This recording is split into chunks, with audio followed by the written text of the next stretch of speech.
you had to launch off a moving runway the size of a grocery store parking lot in the dark, loaded with enough firepower to sink a warship, what aircraft would you trust? For over 2 decades, the US Navy's answer has been the A-18 Super Hornet, or Rhino. Not built for airshow flash or paper concepts, it's the rugged workhorse of carrier aviation, catapulting from nuclear-powered decks, fighting for air superiority, striking with precision, refueling wingmen, and landing on a pitching ship with practiced toughness. In 2025, steady upgrades and smart engineering still keep the Super Hornet sharp, long after many rivals have retired to museums. Origins: bigger bones, broader shoulders. The Super Hornet's lineage traces back to the original FA-18 Hornet, but the Super in its name is not just a marketing gimmick. It was built to be larger, stronger, and more capable in every measure that counts. Compared to the legacy Hornet, the Super Hornet is about 20% bigger, with a length of 60.3 feet and a height of 16 feet. This growth allowed designers to pack in 1/3 more internal fuel, which translates directly into greater range and endurance. Vital traits when your runway is a ship that can't always sail closer to the fight. 2 General Electric F414 engines, each producing around 22,000 pounds of thrust, give the jet both the push and reliability demanded by the Navy's brutal operational tempo. The structure was reinforced to survive endless catapult launches and arrested landings, and corrosion resistance was layered in to help the airframe shrug off life at sea. For the pilots, advanced flight control laws were engineered to tame the chaos of night carrier landings, making it possible to bring the jet home safely even after a grueling combat sortie. From day one, the Super Hornet was designed not as a show pony, but as a carrier-suitable war machine that could fly, fight, and recover again and again.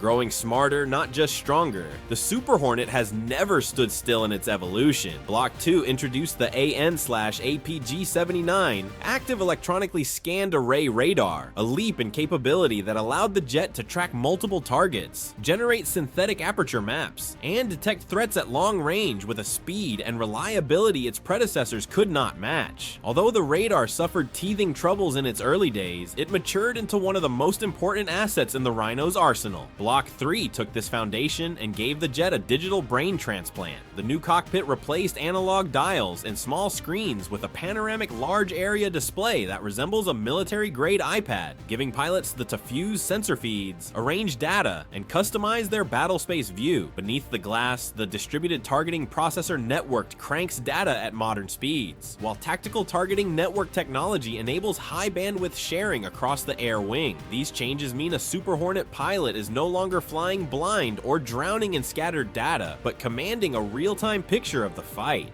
Perhaps most importantly, Block 3 is not just about gadgets, but about longevity. Service life modification programs are extending airframe hours to 10,000, ensuring the Navy can squeeze decades of combat power from the aircraft it already owns. The first 2 upgraded Block 3 Super Hornets were delivered to the fleet ahead of schedule in June 2024, signaling that Boeing and the Navy are hitting their stride in modernizing older jets to the new standard. And as of November 2024, the Rhino received another milestone: initial operational capability for the Block 2 infrared search and track system. Mounted in a centerline fuel tank pod, this passive sensor allows the jet to spot the heat signatures of enemy aircraft without broadcasting radar emissions, giving it an edge in the cat-and-mouse game of electronic warfare. This is particularly vital against stealthy or jamming-equipped adversaries. The Block 3 concept once promised even more, like conformal fuel tanks perched along the shoulders of the fuselage, but after analysis, the Navy canceled them in 2021. Sometimes engineering discipline is about knowing what not to add,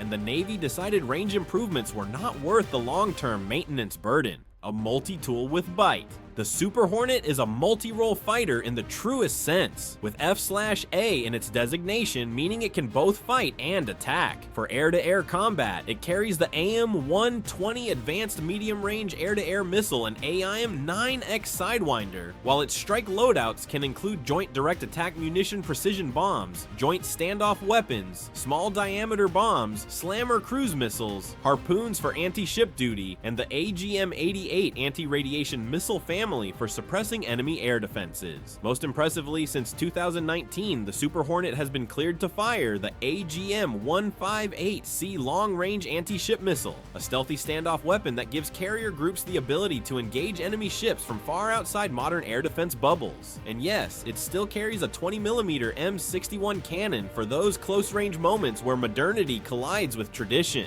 Beyond its combat punch, the Rhino often serves as a tanker. Equipped with the buddy refueling system, it can pass fuel to other aircraft mid-mission, a humble but crucial role that has kept carrier air wings viable after the retirement of dedicated tankers. In this sense, the Super Hornet is not just the Navy's frontline striker, but the glue that keeps the whole air wing flying. Engineering specs that actually matter. It is tempting to look at raw numbers and obsess over mock figures, but the Super Hornet's true engineering genius is not about top speed bragging rights. With a maximum speed of roughly Mach 1.6 and a service ceiling near 50,000 feet, it is fast and high-flying enough to outmatch most threats it is likely to face, but its advantage lies in range, payload, and repeatability. The 60-foot frame and broad wings give it the lift to carry heavy loads off a carrier deck.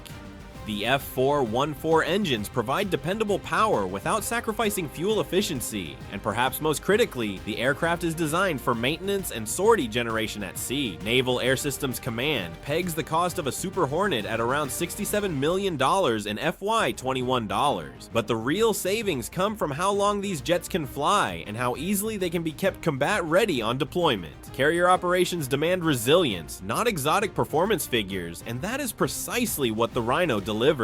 Last buys and future bridges. In March 2024, the US Navy placed its final planned order for 17 new Block 3 Super Hornets, along with the technical data package that will enable sustainment and modernization long after production ends. Boeing has already announced that production will wind down in 2025, with possible extensions to 2027 if export orders materialize. While this signals the end of the line for new Rhinos, the Navy is investing heavily in service life modification and Block 3 upgrades, ensuring the jets already in inventory will remain relevant for years. The Navy also continues to integrate them with advanced weapons and sensors, and the recent initial operational capability of IRST Block 2 shows that real combat capability is still being layered onto the platform. The broader context is that the Navy is buying time for its next-generation carrier fighter, the still classified FA-XX, to mature. Until then, the Super Hornet is the bridge between today's carrier strike wings and tomorrow's stealth and drone teaming concepts. Why the Super Hornet still rules the deck. What makes the Super Hornet the true carrier powerhouse is not just its weapons or speed, but its total engineering fit for the sea. The jet was designed for catapult launches and arrested recoveries, with folding wings that maximize deck space and robust structures that survive thousands of violent landings. Its flight control systems allow stable approaches at low speeds in the turbulent air above a carrier deck, making pilots' lives just a little less terrifying. Its radar and sensors have matured into reliable, long-range eyes, while its buddy refueling role gives the entire air wing flexibility when the carrier has to operate farther offshore. Maintenance crews appreciate its open systems architecture, which allows updates and troubleshooting without arcane rituals, and this translates into availability rates that keep the Navy's strike options open. In short, it is an airplane designed for the real world of naval aviation, not just the glossy world of defense brochures. And that's the story of the FA-18 Super Hornet, America's carrier powerhouse that refuses to quit. If you enjoyed diving into the incredible engineering and epic legacy of the Super Hornet, smash that like and don't forget to subscribe. Thanks for watching, and until next time, keep your wings level and your coffee strong.